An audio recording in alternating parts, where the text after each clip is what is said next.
My biggest tip is just get started. I meet a lot of young entrepreneurs who have good ideas or bad ideas or some ideas, and you don't want to be a person who just talks and talks and talks. You have to actually go and do something. And don't worry about if it's the perfect thing or not. There is this myth of entrepreneurship that you'll have the one genius idea and suddenly everything falls into place. It doesn't work like that. It's a hard slog. There's a lot of things to do wrong, a lot of things you'll do right. The sooner you get started, the sooner you'll get somewhere. It's not necessarily about the exit or the outcome. It's about the journey. So it's for me, it's just I think you just need to enjoy that aspect of it. It's you know, because it's not always an easy ride. It's a lot of ups and downs along the way. But as long as you're personally fulfilled by that experience and genuinely enjoy what you do, then it makes it worthwhile. You know, one of the things that I tell people when they ask me for advice about what they should do when they're wanting to start their own business or take a next step in their career is to actually start small. I think a lot of people try to, they kind of psych themselves out or they get too overwhelmed with how big something can get. But the truth is, you really just got to start small and you got to prove it before you scale it. Make sure you choose, you know, when you're trying to decide whether or not an idea is good enough to pursue or a particular business is something you want to go forward with. Make sure that it's the type of business that when you're standing in the shower, it's the thing you want to think about for the next 10 or 20 years. To hear what they already believe to be true. And so the last thing they want to hear is an original idea that contradicts their belief system. So it's very hard to even bring that kind of stuff up. But those are the things, those are the only things that you believe that everybody around you doesn't believe, when you're right, that create real value in the world. Everything else people already know. There's no value created. It's just business as usual. So it's so important to think for yourself.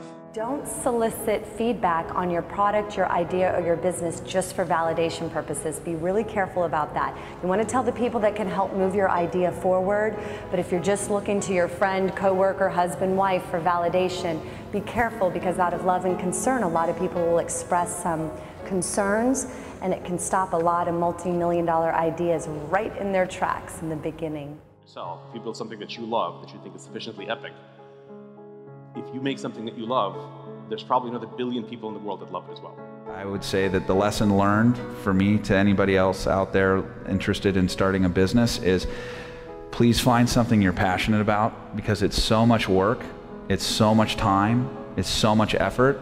But if the subject matter is something that you genuinely love to be involved with, it's not going to be that big of a drag, and it's not going to be that much work. It's going to be incredibly exciting and rewarding, because to your point, you'll feel like you're living the life that you're meant to live. And can't stress this enough. Choosing your partners has got to be maybe the most important decision you'll ever make, whether you know, personally in love or otherwise in business. You can change your idea, you can pivot your company. You can't change your partners without starting over. And so I see so many people rushing into these relationships. I mean, you should really give that a lot of thought. This is something that hopefully will last years.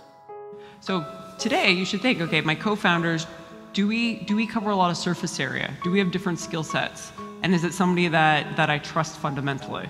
And those are really, really, really important questions to ask yourself, because if so, then you have a really strong foundation to go forward. If you're going to start your own thing, you know, maybe you have a grand vision of like all the different features it's going to have and all the different, you know, revenue lines you're going to do, and you know, keep that vision, but do one piece of that first and do it really, really, really well. It's so much better to do a few things well than many things poorly. People really love simplicity.